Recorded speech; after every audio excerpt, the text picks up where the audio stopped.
Bismillahirrahmanirrahim. Innal hamdalillah nahmaduhu wa nasta'inuhu wa nastaghfiruhu wa nastahdi wa na'udzu billahi min shururi anfusina wa sayyiati a'malina. Man yahdihillahu fala mudilla lahu wa man yudlilhu fala hadiya lahu. Asyhadu an la ilaha illallah wa asyhadu anna Muhammadan abduhu wa rasuluh. Allahumma salli ala Muhammadin wa ala alihi wa ashabihi wa man tabi'ahum bi ihsan ila yaumiddin. Amma ba'du.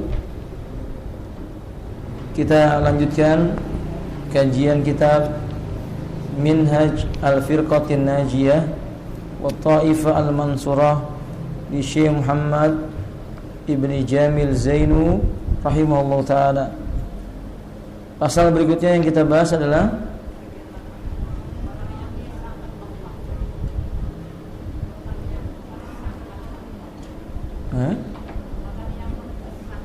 orang yang mengesahkan Allah. Bentuk-bentuk kesyirikan sudah, Bu? Belum ya? Man huwal muwahhid sekarang ya.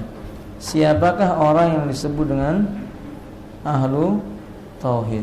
Qala rahimahullah ta'ala, beliau berkata bahwa innal mar'alladzi yajtanibu anisyirki wa anwa'ihi, seseorang yang terhindar atau telah terhindar dari perbuatan syirik dengan macam-macam syirik yang ada, yaitu tidak menyekutukan Allah dalam perbuatannya. Jadi yang disebut dengan muwahhid adalah manistaniba atau manistanaba asyirka wa anwa'ahu, orang yang terhindar dari perbuatan syirik dan macam-macam syirik. Wala yusyriku billahi fi ibadatihi, tidak menyekutukan Allah dalam peribadatannya, tidak menyekutukan Allah dalam perbuatannya, tidak pula menyekutukan Allah dalam berdoa, tidak menyekutukan Allah dalam meminta, dan tidak menyekutukan Allah dalam sifat-sifatnya. Kata beliau, bila seseorang terhindar dari ini semua, maka barulah orang itu pantas disebut sebagai ahlu tauhid. Kalau seseorang menyebutkan dirinya sebagai muwahhid atau menganggap dirinya sebagai ahlu tauhid, kemudian dia melakukan perkara-perkara yang tadi kita sebutkan, maka tidak disebut sebagai orang yang bertauhid. Hadil anwa'is salasa minasyirki man nafa'anillah fawahadahu fi dhati wa fi ibadati wa du'ai wa fi sifati fahuwal muwahhidul ladzi tashmulu kal fadailil khasati bil muwahhidin. Setiap orang yang tidak berdoa kecuali kepada Allah, tidak beribadah kecuali kepada Allah, tidak menyekutukan Allah dari sisi sifatnya, merekalah orang yang pantas dengan sebutan ahlu tauhid. Kata beliau, Allah Subhanahu wa taala berfirman, "Walau asyraku lahabita anhum ma kanu ya'malun." Kalau seandainya mereka menyekutukan Allah, niscaya hapuslah dari mereka apa yang telah mereka kerjakan. Maksudnya, bila seseorang berdoa kepada selain Allah dan dia kerjakan semua ibadah kecuali doa dia tujukan kepada selain Allah misalnya, semua yang dia lakukan itu hapus dengan sia-sia. Orang yang baca Quran, mengerjakan sholat, melaksanakan ibadah haji, berpuasa ditujukan kepada Allah, tapi giliran berdoa dia berdoa kepada selain Allah, semua yang dia amalkan tadi habita, terhapus. La in asyrakta la yakhbatanna amaluka wa la takunanna minal khasirin. Dan jikalau engkau menyekutukan Allah, niscaya hapuslah amal perbuatanmu dan kamu akan menjadi golongan orang-orang yang merugi. Wa idza taba wa nafa syarika ma'allahi fayakunu minal muwahhidin. Bila ada orang di perjalanan hidupnya menyekutukan Allah, dia bertauhid, di tengah perjalanannya dia berbuat syirik, mungkin datang ke dukun atau menggantungkan jimat atau percaya dengan primbon atau pasang susuk misalnya. Kemudian dia taubat sebelum meninggal dunia, kembali kepada agama tauhid, taubatnya akan diterima oleh Allah dan dia digolongkan kepada ahlu tauhid. Tapi barang siapa yang dia mati dalam keadaan melakukan syirik tadi itu, pakai jimat, masang susuk, datang ke dukun, percaya dengan perkara-perkara yang dianggap bisa mendatangkan sial, lalu dia meninggal dunia belum sempat bertobat darinya, dia mati dalam keadaan musyrik. Nah, orang seperti ini tidak akan mungkin masuk ke dalam surga. Kama qala Allah tabaraka wa taala, innahu may yusyrik billah faqad harramallahu alaihim jannah wa ma'wahun nar. Sesungguhnya orang yang menyekutukan Allah, Allah haramkan baginya surga dan tempat tinggal baginya adalah neraka. Allahumma ij'alna minal muwahhidin la taj'alna minal musyrikin. Ya Allah, jadikanlah kami termasuk golongan orang yang bertauhid. Allahumma amin. Dan jangan Engkau jadikan kami termasuk golongan orang-orang musyrik. Allahumma amin. Berikutnya ibu sekalian, asyirkul asghar wa anwa'uhu. Kesyirikan itu ada yang dinamakan syirik kecil. Dan syirik kecil ini ada macam-macamnya. Qala Syekh Muhammad, kullu wasilatin yumkinu an tu'diya lisyirkil akbar wa lam tablugh rutbatal ibadah wa la yakhruj fa'iluhu minal islam walakinnahu minal kabair. Kata beliau, segala perkara yang mengantarkan kepada perbuatan syirik besar, walaupun walam tablugh rutbatal ibadah, yang membuat ibadah itu tidak akan sampai kepada tujuannya, walaupun tidak sampai kepada syirik yang besar, mengeluarkan pelakunya dari Islam, akan tetapi syirik kecil ini termasuk dosa-dosa besar. Jenis yang pertama namanya ar-riya. Ar-riya'ul yasir, perasaan ingin dilihat atau dipandang oleh orang lain dalam beribadah. Wa tasannu'u lil makhluq, seperti berbuat sesuatu karena ingin mendapatkan pujian orang. Kal muslimil ladzi ya'mal lillah wa yusalli lillah walakinahu yuhassinu salatahu wa amalahu liyumaddihahu nas. Misalnya ada seorang muslim, dia melakukan ibadah karena Allah, salat karena Allah, akan tetapi salat dan ibadahnya dibagus-baguskan supaya orang memuji-muji dia. Ini termasuk perbuatan riya. Qala ta'ala, Allah berfirman, faman kana yarju liqa'a rabbi falyamal amalan salihah wala yusyrik bi ibadati rabbih ahada. Maka barang siapa yang dia berharap bertemu dengan Rabb-nya, maksudnya barang siapa dia ingin bisa bertemu dengan Allah, hendaklah dia beramal dengan amalan soleh. Apa maksudnya amal soleh? Tauhid. Wala yusyrik bi ibadati rabbi ahada.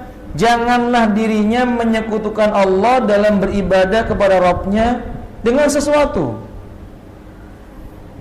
Yaitu barang siapa beribadah, saat dia beribadah karena Allah, tapi dia juga berharap dipuji, disanjung oleh orang, ibadahnya ini terhapus sia-sia. Qala Rasulullah sallallahu alaihi wasallam, kata Rasulullah, inna akhwafa ma akhafu alaikum syirkul asghar. Sesungguhnya sesuatu yang paling kukhawatirkan menimpa atas kalian syirik yang kecil, ar-riya, yaitu namanya riya.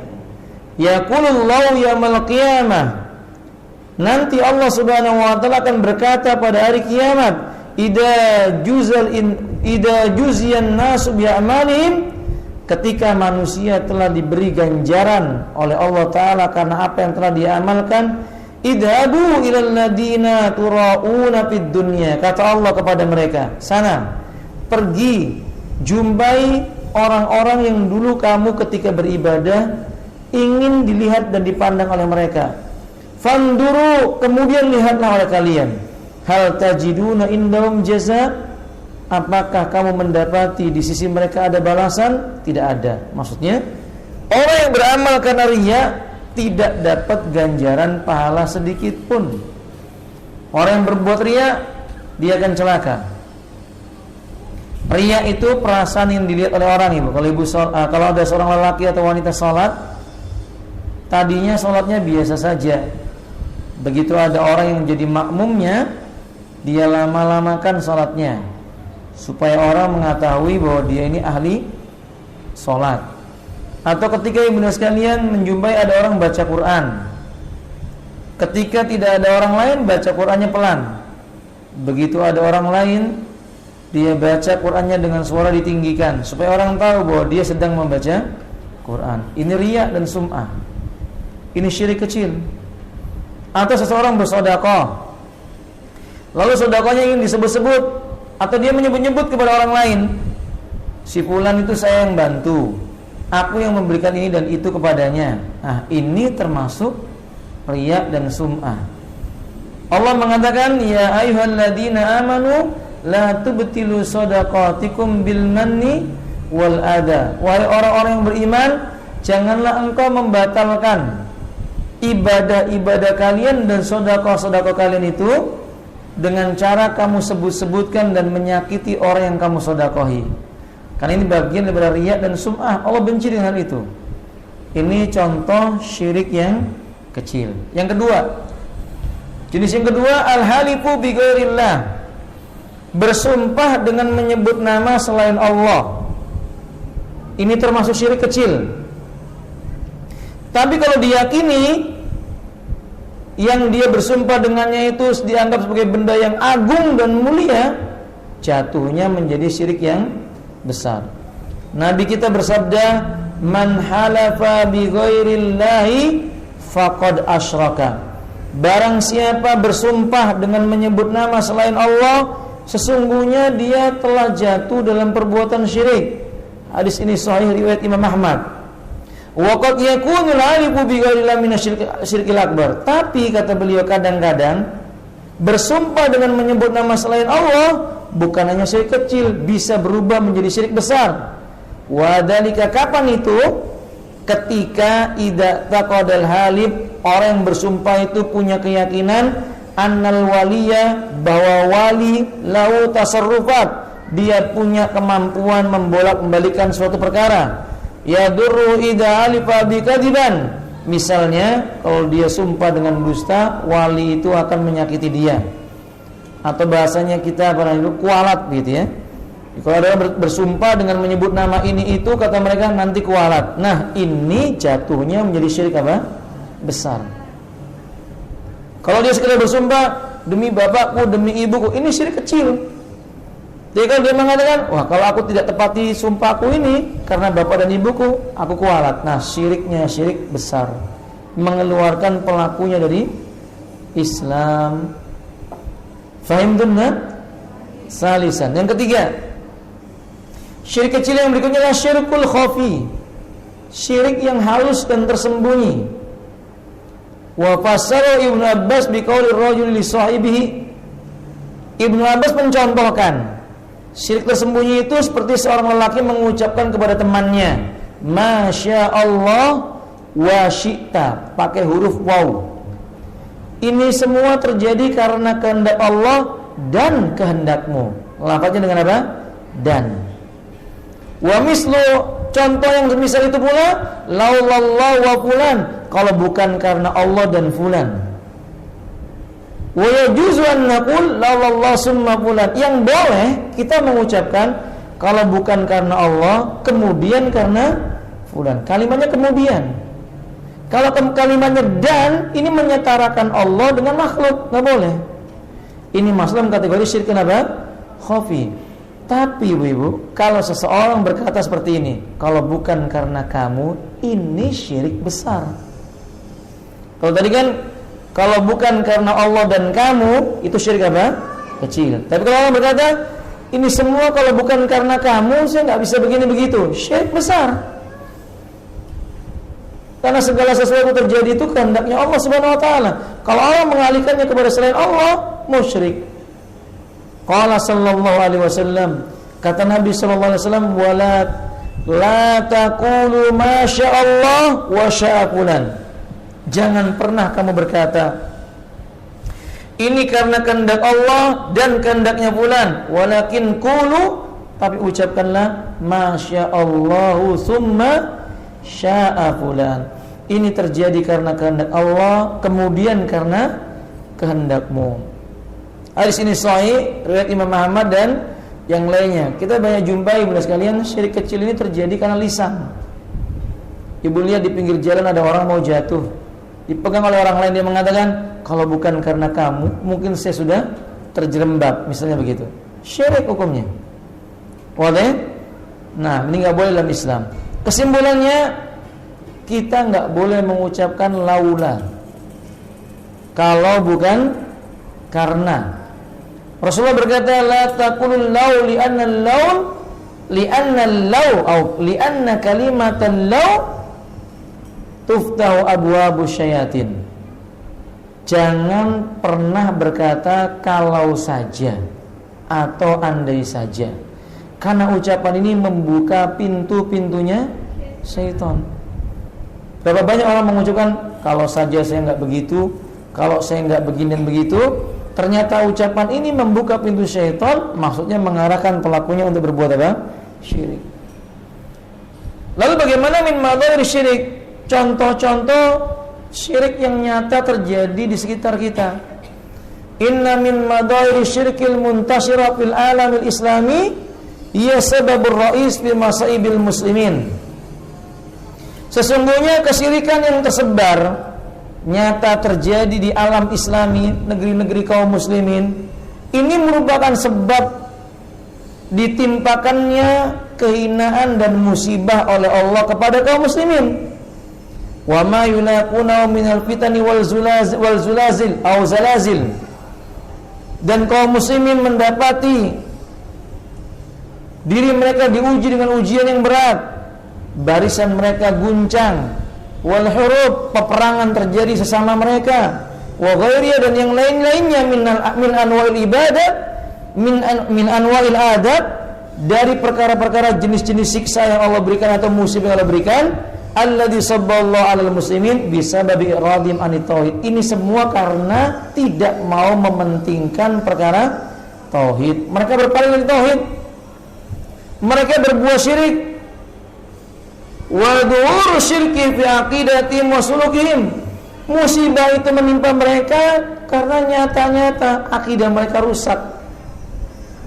Jalan hidup mereka terkotori dengan perbuatan syirik. Coba ibu lihat di negeri kita. Pakai jilbab, maksudnya kerudung, tapi ikut acara apa? Sekaten. Tahu sekaten ibu? Nggak tahu ya bu ya? Atau kalau ibu jumpai lihat sebagian orang pakai kerudung nonton barongan. Barongan syirik atau tidak? Syirik. Tapi masih duduk nonton barongan, padahal jelas syirik. Nah, sebagian mereka bahkan pakai kerudung, pakai baju kurung yang besar, ternyata paranormal. Atau apa? Dukun. Kata mereka orang pintar, padahal hakikatnya dukun. Itu terjadi dalam tubuh kaum muslimin. Mau bikin rumah panggil apa namanya? Feng Shui. Minta ngadep sini gimana keadaannya, kalau rumah di sini bagaimana, kalau jualan laku atau enggak. Macam-macam. Ini syirik terjadi. Bahkan mau melahirkan anak berbuat syirik. Sebagian orang mau melahirkan anak berbuat syirik. Nyuci kaki ibunya, air cuciannya di. Nah, ini nggak ada dalilnya. Nggak benar. Mau minum itu ya air inilah, air yang bersih. Cucian kaki kok diminum. Kalau mencium ibunya boleh, meminta maaf kepada ibunya juga boleh. Wa dalilu ala dzalika ma narau fi aksar biladil muslimin. Bukti yang menunjukkan ini apa yang telah kita lihat kenyataan di kebanyakan negerinya kaum muslimin. Min madhairi syirkil mutanawwi'ah, begitu banyak syirik yang terang-terangan terjadi. Allati asbul katsirun minal muslimin anna minal Islam, di mana orang-orang muslim kebanyakannya menyangka itu budaya yang datang dari Islam. Walidzalika lam yunkiruha ilman bi anna al-islam ja'a liyakhdima madhair syirki aw al-madhair allati tudi ilaihi wa amu hadhihi al-madhair. Sehingga mereka banyak yang tidak mau mengingkarinya karena ketidaktahuannya atau kepura-puraan tidak tahuannya. Dan mereka menganggap itu bagian daripada Islam, padahal Islam itu justru menghancurkan bentuk-bentuk kesyirikan seperti itu. Berikut ini kata beliau, contoh-contoh kesyirikan yang nyata terjadi di negeri-negeri Islam. Satu, du'a'u ghairillah. Banyaknya orang yang berdoa kepada selain Allah, kepada sunan-sunan, wali-wali, ajengan, kiai-kiai, tuan guru, syekh-syekh yang sudah meninggal dunia. Wa yudharu dzalika fil anasyid wal qasaid, bahkan tampak nyata kesyirikan itu pada lantunan syair-syair, qasidah-qasidah. Qasidah itu maksudnya bentuk lafaz syair yang dinyanyikan. Allati tuqalu bi munasabatil ikhtifal bil maulid. Biasanya mereka menisbatkan dengan alasan ini dalam rangka memperingati maulid. Au bidzikri tarihi, atau artinya tarihiyah, untuk ingat-ingat sejarah. Faqad sami'tum yansuduna, kata penulis, aku pernah mendengar mereka mengucapkan nasyid, mengucapkan sebuah nyanyian atau lagu yang lafaznya begini: ya imam ar-rusuli, ya sundi, anta babullahi wa mu'tamidi, ya sanadi, anta babullahi wa mu'tamidi, wa fid dunyaya wa akhirati, ya Rasulullah khudh biyadi ma yubaddiluni asran yusran usran yusran illa yani innaka ya tajul hadirah awil hadirati.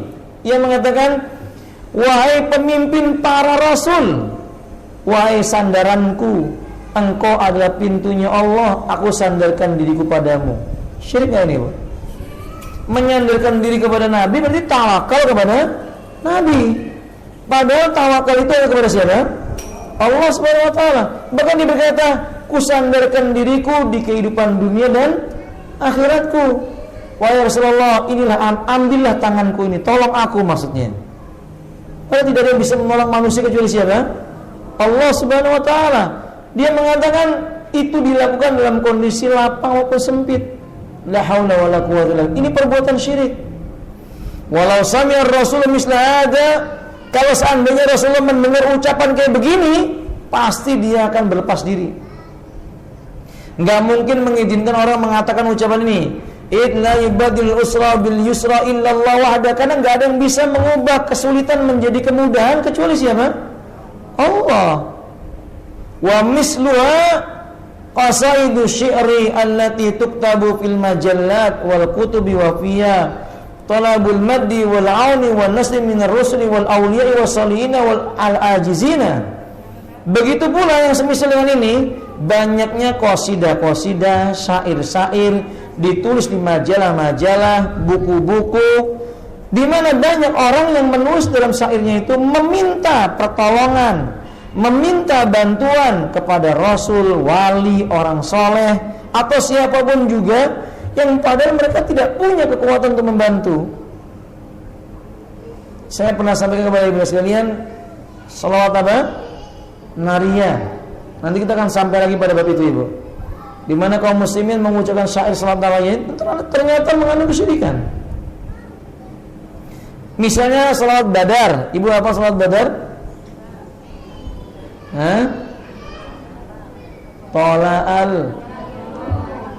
Tola'al badru alaina.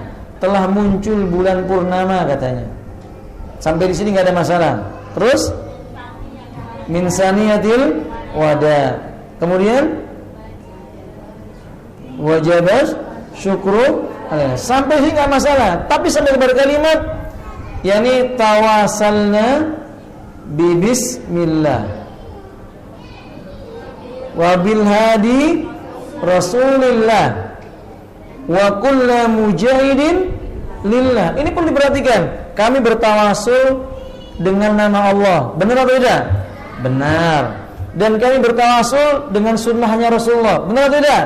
Benar. Karena ini amal soleh. Tapi yang ketiga, kami bertawasul kepada mujahid di jalan Allah, bi ahlil badri, yakni tawasul kepada orang yang mati di medan Badar. Boleh atau tidak? Ya nggak boleh. Karena ahli Badar sudah meninggal dunia. Nggak boleh bertawasul dengan ahli Badar. Orang sudah meninggal dunia tidak boleh kita minta bertawasul kepadanya. Tawasul itu kepada zat yang Maha menguasai alam semesta, yakni kepada Allah Subhanahu wa taala. Dan hati-hati kalau mengucapkan tawassul Nabi bismillah wa bil hadi Rasulullah wa kullu mujahidin lillah bi ahlil badri. Ya, ini kan sering dilakukan oleh anak-anak kita ya, Bu. Karena anak kita enggak tahu artinya. Ternyata di sana mengandung unsur syirik. Nah, yang kedua. Contoh yang kedua, dafnul auliya'i wasolina fil masjid. Ini contoh penyebab kesyirikan yang besar. Memakamkan jenazah wali dan orang soleh di dalam masjid. Fatara fi aksari biladil muslimin. Anda lihat, kata beliau, berapa banyak di negeri-negeri kaum muslimin, yakni al-quburu fi ba'dil masajid. Kuburan itu diletakkan di dalam masjid. Wa qad buniyati 'alaiha al-qubbad. Bahkan di dalam masjid itu dibangun kubah-kubah khusus buat orang yang sudah mati di dalamnya. Naam, wa ba'dun nasi yas'aluna min dunillah. Sebagian manusia datang ke kubur itu berdoa, menyeru kepada yang dikubur padahal dia bukan Allah Subhanahu wa taala. Wa qad na Rasul sallallahu alaihi wasallam, padahal Rasul telah melarang perbuatan ini. Sembari berkata la'anallahu al-yahuda wan nasara. Allah mengutuk orang Yahudi dan orang Nasrani. Apa yang dilakukan oleh mereka? Ittakhadhu qubur anbiya'ihim masajida, karena mereka telah menjadikan kuburan-kuburan nabi mereka sebagai tempat ibadah. Hadis ini muttafaqun alaih. Ini menunjukkan kepada kita, ibu sekalian, tidak boleh kaum muslimin memasukkan kuburan ke dalam masjid. Tidak boleh. Itu bisa menyebabkan kesyirikan. Saya pernah di perjalanan dari Jakarta menuju ke Bekasi, Bu, singgah di sebuah masjid. Karena kami nggak tahu kalau masjid itu ada kuburnya. Kita masuk ke dalam, sudah selesai sholat. Saya heran dengan seseorang yang sudah dari masjid itu selesai sholat, dia pergi ke samping, suaranya keras sekali berzikir. Lalu saya lihat ternyata di samping kubur, di samping masjidnya, tepat masih dalam naungan masjid, tapi di samping tempat sholat ada kuburan yang banyak, ada 5 atau 6 tuh. Sebagiannya diberi kelambu, mereka sholat. Sebagian mereka sholat di situ, zikir di situ. Saya tanya kepada mereka, kenapa tidak sholat di masjid di dalam? Kenapa di luar? Di kubur-kubur ini, kata mereka, di sini lebih makbul doanya. Na'udzubillahi min dzalik. Ini kesyirikan. Nggak boleh yang seperti itu. Di Samarinda begitu juga, Ibu. Ketika kami menuju ke Bontang, ada sebuah masjid di pojokan itu kalau menuju arah Bontang itu, Ibu, besar. Ketika kami mau sholat witir bersama teman-teman, singgah dulu wudu, mau sholat witir, qadarullah suaranya kenceng banget di arah kiblat. Ternyata kami jumpai di sana ada 5 orang mengelilingi kuburan. Mereka berzikir la ilaha illallah. Itu tengah malam, jam 2:30 malam, pagi berarti, hampir pagi. Zikir di kuburan. Saya katakan kepada mereka, kenapa enggak zikir di dalam masjid? Mereka mengatakan di sini lebih khusyuk. Berarti orang ini merasa di kuburan itu lebih mendatangkan kebaikan dibandingkan dengan masjid itu sendiri. Ini perbuatan mengada-ngada. Minimalnya bid'ah setinggi-tingginya, termasuk perbuatan apa, Ibu? Syirik. Na'udzubillah min dzalik. Nah, ini nasihat buat ibunda sekalian, jangan pernah memakamkan jenazah di dalam Bila ibu mewakafkan tanah, dibangun masjid, jangan bikin wasiat. Kalau saya wafat, tanam di dalam masjid supaya saya bisa ikut dengar orang adzan misalnya. Enggak ada. Orang kalau sudah meninggal dunia enggak bisa mendengar adzan di dunia, tidak bisa. Allah yang mengatakan innaka la tusmi'ul mauta, engkau tidak bisa menjadikan orang mati mendengar ucapan manusia yang masih hidup. Wallahu a'lam bishawab. Fa idza kana dafnul anbiya fil masajid laisa masru'an fa kaifa yajuzu dafnul masyayikh wal ulama. Kata beliau, coba lihat, kalau memakamkan jenazah para nabi di dalam masjid saja tidak disyariatkan, lalu bagaimana hukumnya kalau ada orang memakamkan jenazah syekh, ulama, atau orang-orang yang kita kenal soleh?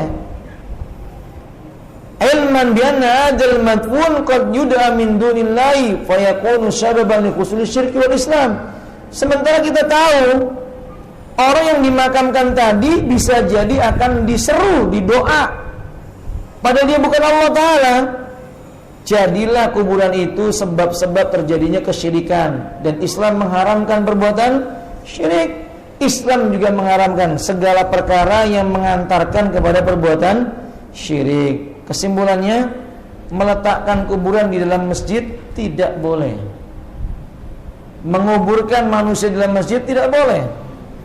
Sebaliknya, bikin masjid di atas kuburan juga tidak boleh.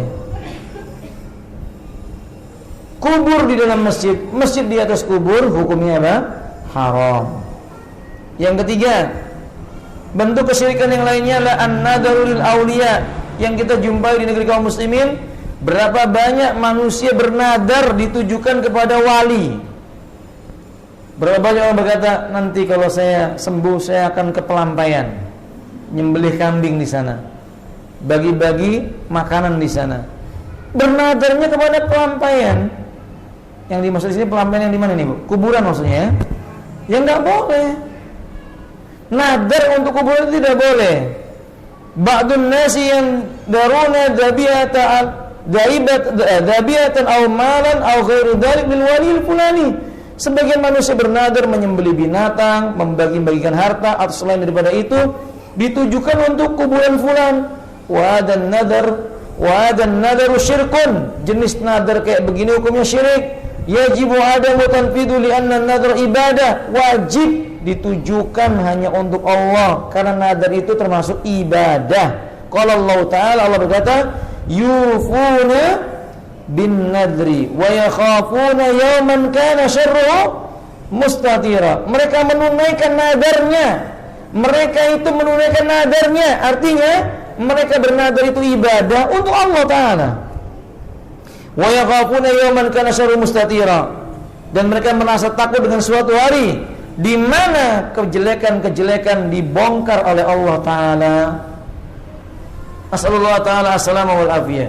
Walhasil, nadar tidak boleh ditujukan kepada selain Allah. Itu termasuk perbuatan syirik yang di negeri ini banyak, seperti yang tadi saya sebutkan. Yang ketujuh, syaddur rihal. Yang berapa ya, Bu? Buku saya kok 7 ini, Bu. Salah ini yang tulisnya. Yang keempat ya, adzabu inda quburil anbiya'i wal auliya, yaitu menyembelih binatang atau berkurban di kuburan-kuburan para wali dan nabi. Kuburan nabi dan para wali, ini syirik. Nyembelih saja di kuburan hukumnya haram, apalagi ditujukan kepada yang dikubur, syirik. Rasulullah mengatakan dalam hadis yang sahih, la'anallahu man dzaba li ghairillah. Allah mengutuk orang yang menyembelih ditujukan kepada selain Allah. Di hadis yang lainnya dari Abdullah bin Abbas, man dzaba li ghairillah faqad asyraka. Barang siapa menyembelih binatang ditujukan kepada selain Allah, dia syirik, berbuat syirik, musyrik pelakunya. Kalau sekedar menyembelih, Nabi mengatakan la aqra fil Islam. Islam datang menghapuskan kebiasaan nyembelih di kuburan. Sekedar nyembelih di kuburan itu ibu enggak boleh, apalagi ditujukan kepada yang tidak boleh, syirik. Kultu saya katakan, sama dalam bab ini ibu-ibu, sebagian orang ketika mau mengantar jenazah, ketika ada orang meninggal dunia punya peliharaan Maka ketika orang ini meninggal, sebagian orang melepaskan peliharaannya, merpatinya dilepaskan, burung-burungnya dilepaskan, disembelihkan ayam sebelum apa? Berjalan, darahnya dicecer-cecerkan. Pernah melihat begini, Ibu? Kalau Ibu pernah melihat, itu musibah. Innalillahi wa inna ilaihi. Kalau Ibu belum pernah melihat, itu lebih musibah lagi. Karena tidak tahu mana yang hak dan mana yang. Kesimpulannya, negeri ini negeri musibah, Ibu. Negeri yang musibah tersebar di mana-mana. Nah, menyembelih binatang ditujukan kepada Allah syirik. Walau kanat an-niyyah anna ad-dabiyata lillahi fa huwa min amal musyrikin alladziina kanu yadba'una inda quburi asnamihim. Seandainya ditujukan untuk Allah, disembelihnya di kuburan, ini mirip dengan perbuatannya orang musyrik. Mereka menyembelihnya di samping patung-patung mereka, berhala-berhala mereka. Hukumnya haram, tidak boleh. Hadis ini riwayat Imam Muslim. Yang kelima, at-tawafu haula kuburil anbiya wal auliya. Tawaf keliling kuburan. Ini syirik. Ya mungkin di sini tidak ada, Ibu. Di Sumatera itu ada kuburan salah seorang wali atau seorang yang dianggap wali begitu. Sebagian mereka Syekh Ibrahim namanya. Mereka ketika mau haji tawaf dulu di situ. Kata mereka, kalau berangkat haji nggak tawaf di kubur Syekh Ibrahim, tidak afdol tawafnya. Sebagian mereka berkeyakinan tidak sah. Malah ada yang berkata tawaf di makam Ibrahim sudah cukup, nggak perlu apa? Haji dan umrah. Ini perbuatan mengada-ngada dalam agama. Kal Jailani misalnya tawaf mengelilingi kuburannya Syekh Abdul Qadir, wal Rifai, Syekh Rifai, wal Badawi dan Badawi, wal Hajisaini wa ghairim dan yang lain-lainnya. Lianna tawaf ibadah, karena tawaf itu ibadah. La yajuz, tidak boleh illa wal Ka'bah, hanya boleh di Ka'bah. Nabi berkata atau Allah berfirman, wal yatawafu bil baitil atiq, hendaklah mereka itu bertawaf dan tawafnya di Baitul Atiq, yaitu di Ka'bah. Ibu sekalian, sebagian orang tawaf keliling rumah karena anaknya mau dikhitan. Jika anaknya mau dikhitan, dibawa putar-putar dulu keliling rumah oleh dukunnya atau oleh orang tuanya. Itu hukumnya syirik, tidak boleh. Ibu pernah melihat seperti ini? Pernah ya Bu ya? Nah, kadalik. Sebagian orang juga demikian. Mereka tawaf mengelilingi kendaraannya supaya kendaraannya tidak kena apa? Sial. Jadi baru beli mobil dikelilingi 7 kali. Ini musyrik, nggak boleh, syirik, nggak dibenarkan. Pengantin yang baru nikah dikelilingi sama, atau pengantinnya mengelilingi siapa? Orang tuanya, muter 3 kali. Yang menakjubkan kita, ada orang tawaf di bawah mayit. Ya, ya. Jadi mayit dipikul, anaknya berobosan di bawah si mayit itu, keliling 3 kali. Katanya biar nggak kualat, biar nggak durhaka, biar nggak gampang ingat. Ya kalau anak nggak ingat orang tua, ini malah parah, Ibu. Mestinya seorang anak walaupun orang tua sudah meninggal dunia, dia harus tetap apa? Ingat dengan orang tuanya. Kemudian dia mendoakan ampunan untuk orang tuanya itu. Itu termasuk tidak boleh. Di negeri ini masih ada nih, Bu, berobosan itu ya. Nah, ini nggak ada dalilnya. 6 kadalik.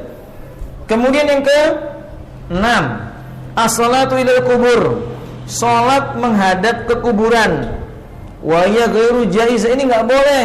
Alasannya Nabi bersabda, la tajlisu 'alal kuburi, la tujlisu 'alal kuburi, jangan duduk-duduk di atas kuburan. Wa la tusallu ilaiha, jangan pula salat menghadap ke arah kuburan. Ini penting, duduk di atas kuburan enggak boleh. Kemudian sholat menghadap kuburan juga tidak boleh. Apa mungkin Ustaz orang duduk di atas kuburan? Mungkin. Ibu lihat kalau orang mengantar jenazah, sebagiannya duduk di atas, ini nggak boleh.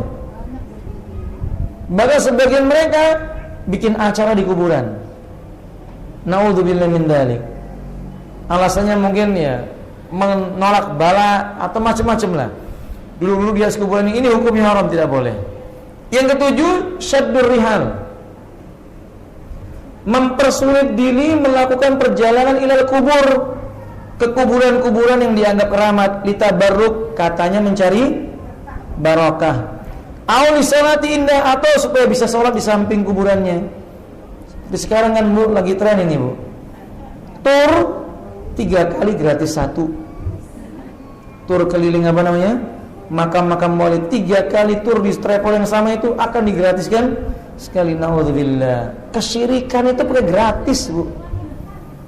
Kesyirikan di perbuatan mengelilingi kubur-kubur yang tidak dicontohkan ini digratiskan. Masya Allah, la quwwata illa billah. Coba ahli tauhid itu sekali-kali demikian. Umroh apa Ibu? Gratis. Atau ibu-ibu mengumrohkan orang, ini manfaat. Nah makanya mereka mempersulit diri dalam perjalanan ke kubur-kubur ngabar. Parahnya bukan hanya kuburan, sebagian orang mempersulit diri pergi ke tempat tamasya yang mengandung syirik. Kemana contohnya Ibu? Candi Borobudur. Masya Allah, pakai kerudung, pakai kopiah, naik ke Candi Borobudur, foto-fotoan, kirim kemana namanya? Facebook, WhatsApp, apalagi. Nah, sambil senyum-senyum, harusnya nangis karena di situ dia berada di tempat yang berbuat apa? Syirik. Maksudnya dia menangisi dosa-dosanya itu. Lah kok malah dipamerkan. Nah, tidak jarang malah kadang-kadang kaosnya ada tulisan. Borobudur. Allahul musta'an. Masya Allah. Sampai-sampai jalannya dikasih nama jalan musibah. Padahal kan itu tempat syirik. Candi Borobudur itu tempat ibadahnya orang apa Ibu? Nah, musyrik atau muslim? Musyrik. Ya untuk apa kita datang ke sana? Nggak ada manfaatnya datang ke sana. Nabi itu ibu sekalian melewati negerinya kaum Ad. Nabi melewati negerinya kaum Ad ketika mau perang Hunain. Nabi memerintahkan pasukan perangnya cepat-cepat berangkatnya. Jangan nengok-nengok di tempat itu. Karena Nabi khawatir datang ke tempat kaum yang dikutuk oleh Allah, ikut terkena kutukannya, terkena musibahnya. Wadah. Nah, ini datang ke tempat syirik. Di negeri kita diberi alasan. Ini kan budaya. Bangsa yang besar harus menghargai apa? Budaya nenek moyangnya. Kita katakan mestinya ditambahi, bangsa yang besar harus memperingatkan budaya syirik nenek moyang, ditambahi budaya nilainya apa? Syirik. Alai sekadar, kadang kita katakan ini syirik, kita a priori, padahal memang syirik. Kan naik ke atas stupa, masukkan tangannya ke stupa itu kan gitu ya Bu ya. Kalau Ibu tanya, kok Ustaz tanya? Dari kabar Ibu, dari berita. Kalau Ustaz tahu begitu, iya dari kabar, dari berita. Mereka masukkan stupa ke dalam stupa sambil meminta sesuatu. Syirik. Jauh-jauh datang ke Pancuran Pitu. Tahu Pancuran Pitu Bu ya? Allahul musta'an. Datang ke sana Pancuran Pitu, mau doa di sana, meminta permohonan di sana dengan 7 mata air yang ada. Syirik hukumnya. Sekarang yang dekat saja Ibu, enggak pakai 1 rial, enggak pakai perjalanan jauh, tapi mengandung syirik. Ibu-ibu pernah menghadiri ulang tahun? Pernah ya Bu ya? Dulu. Ada lilinnya kan Bu? Ditiup. Yang niup meminta sesuatu tidak? Syirik hukumnya. Syirik. Meminta permohonan kepada selain Allah syirik. Kalau misalnya dia minta kepada Allah dengan cara meniup lilin, berarti bid'ah, karena nggak ada dalilnya doa niup apa? Nggak ada dalilnya. Alaihissalam kembali. Berarti besok-besok nggak pakai apa Ibu? Nggak pakai lilin, nggak pakai ulang tahun. Ulang tahunnya tetap Ustaz, tapi nggak pakai lilin gitu. Ganti urap, ya sama saja. Nah, nggak ada lilin. Makanya sekalian ini perlu diperhatikan. Ini terjadi di negeri kita. Sebagian anak-anak sekolah, masya Allah, untuk mendapatkan nilai ujian yang tinggi, datang ke rumah Kiai Fulan, dikasih pena, sudah dijampi-jampi. Dia pikir penanya bisa apa? Menjawab sendiri. Ini perbuatan syirik. La yajuzu liqauli sallallahu alaihi wasallam. Ini enggak boleh Nabi kita berkata, la tusaddur rihal. Jangan mempersulit dalam sebuah perjalanan yang berat illa kecuali ila salah satu masjid, ketiga buah masjid yang disyariatkan, al masjidil wa masjidi hada wal masjidil aqsa, masjidil haram, masjid Nabi dan masjid al. Ini manfaat.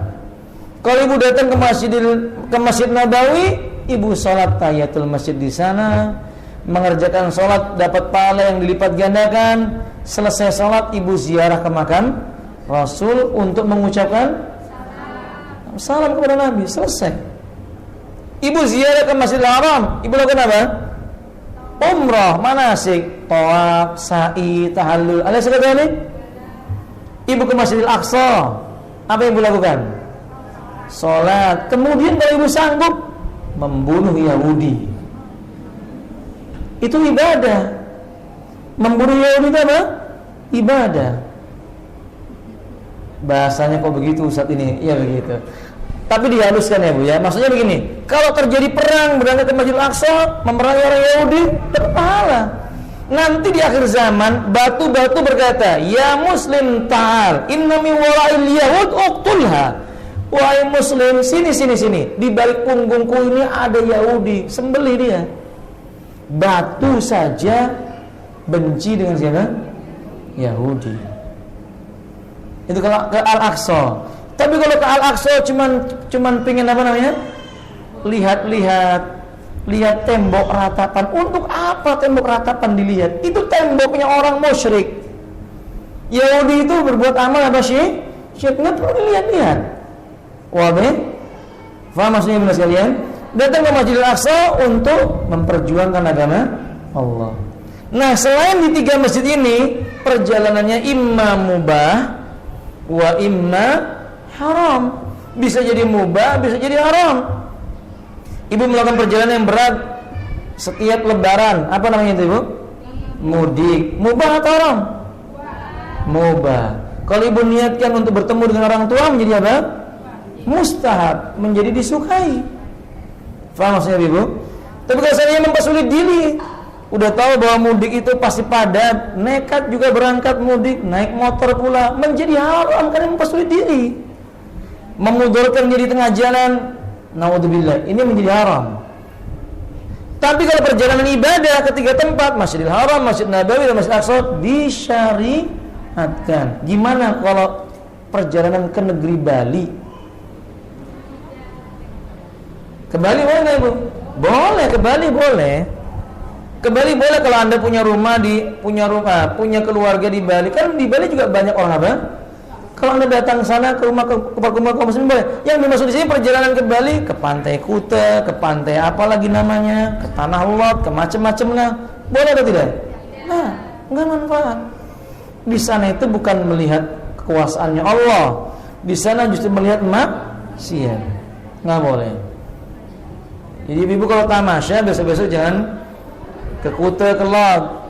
Tamasyanya ke Masjidil Haram atau Masjidil An-Nabawi, kemudian Masjidil Al-Aqsa. Nah.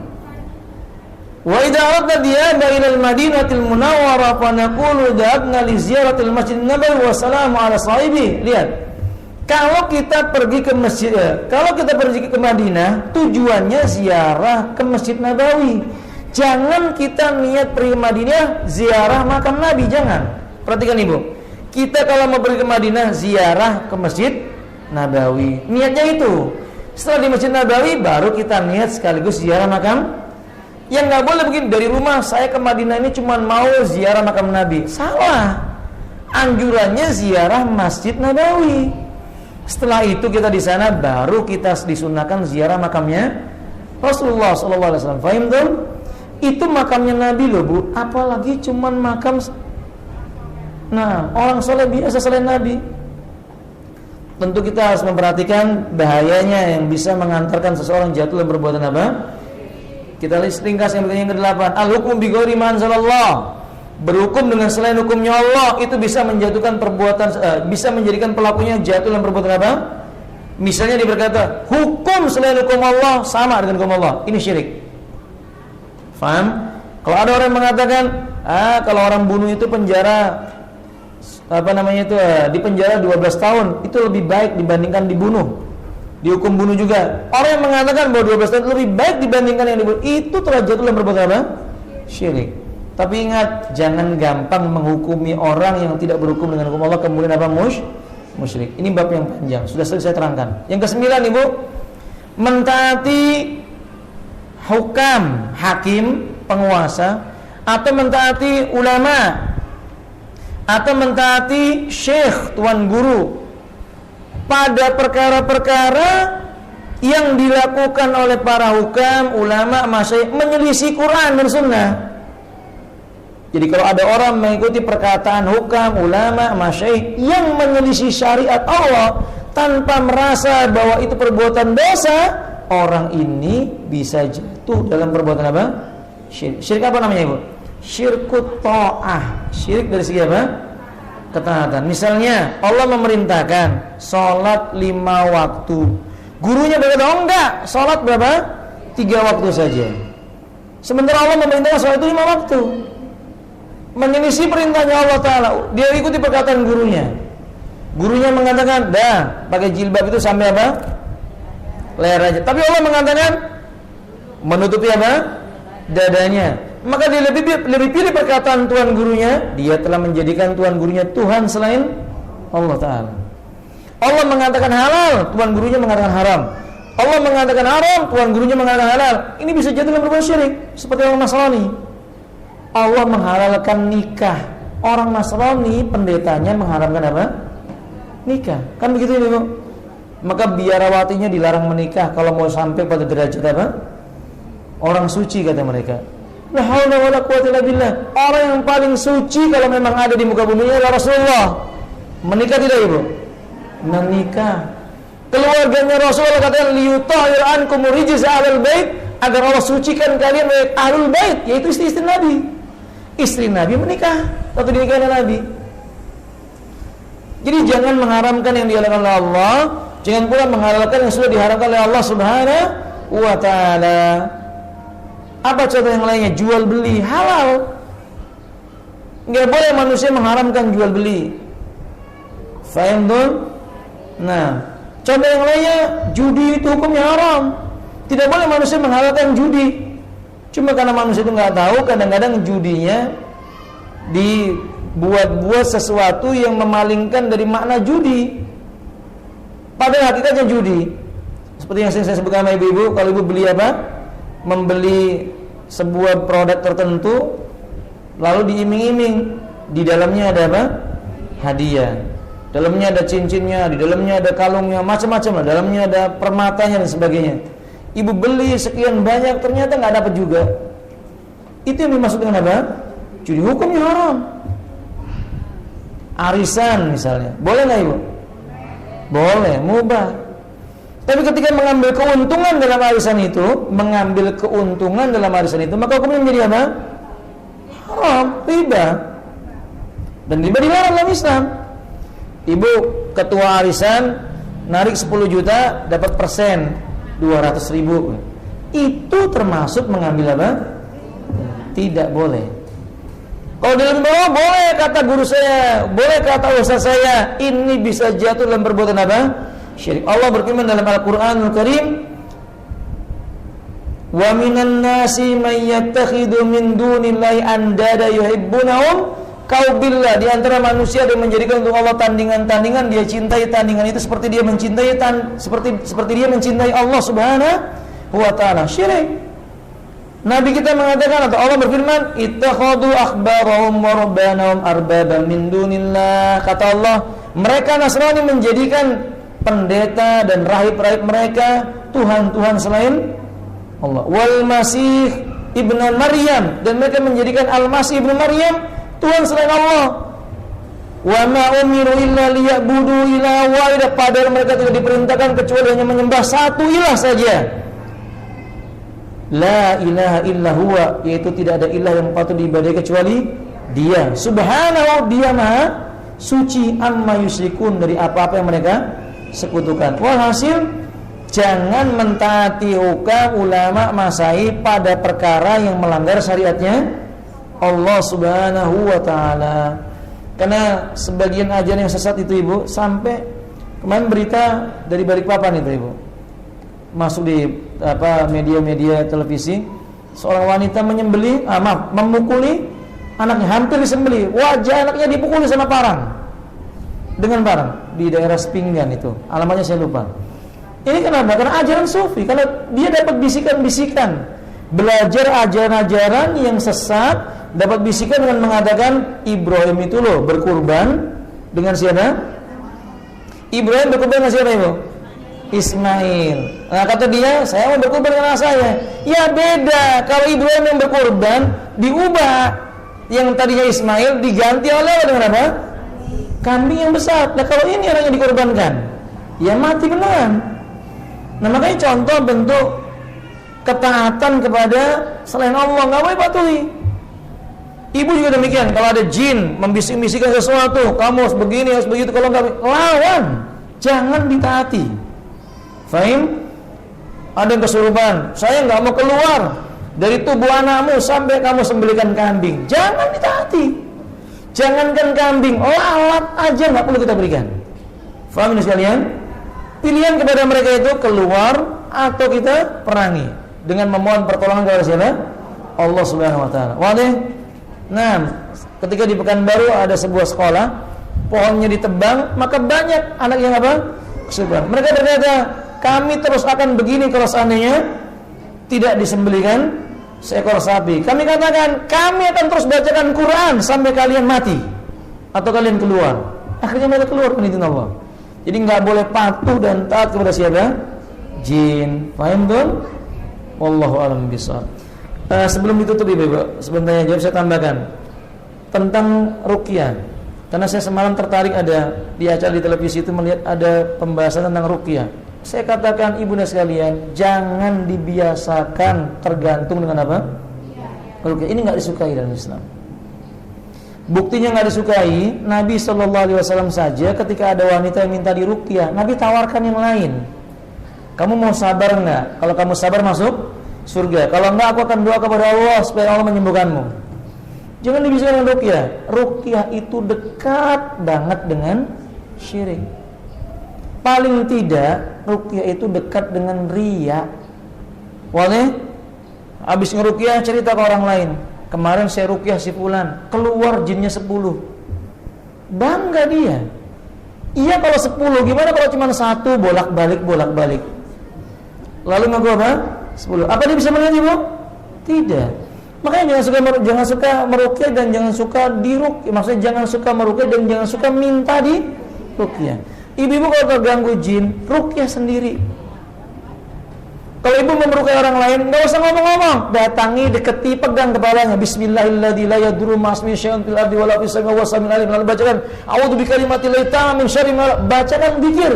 Enggak usah kamu saya ruqyah, enggak usah, pegang aja kepalanya, bacakan dengan lisan kita sirriyah. Itu sudah apa namanya? Ruqyah. Kalau ibu lihat ada di antara ibu-ibu misalnya, oh ini kelihatannya kena jin, pegang aja tangannya. Sambil ibu baca ayat kursi pelan-pelan, tanpa harus berkata kamu saya ruqyah. Begitu, karena ruqyah itu demikian. Enggak harus didatangkan, dikasih kerudung, tapi dipegang juga kepalanya, megang laki-laki. Ini berarti yang kesetanan yang laki-lakinya. Faham nggak maksudnya benar kalian? Kan begitu ruqyah sekarang. Ini perempuan datang diruqyah sama laki-laki pakai sarung tangan. Setan itu kalau menipu manusia pintar, Bu. Jangan nyentuh langsung. Kalau nyentuh langsung haram. Maka pakai apa? Memangnya apa bedanya dengan sarung tangan? Tidak. Sama-sama megang perempuan yang bukan apa? Boleh. Kecuali darurat. Darurat Ustaz. Ya salahnya datang ruqyah tanpa mahram, enggak boleh. Ruqyah itu dengan apa? Jadi intinya masih banyak yang perlu dibicarakan. Kesimpulannya ibu sekalian, saya pesan, jangan suka di ruqyah. Ruqyah dengan diri sendiri. Baca Quran, beramal soleh, minum air zam-zam, makan kurma, zikir pagi dan petang, berharap kepada Allah Ta'ala, insya Allah Allah akan menyembuhkan. Fahim tuh? Semoga bermanfaat. Sampai di sini bunda sekalian. Maaf agak melantur ke bab ruqyah.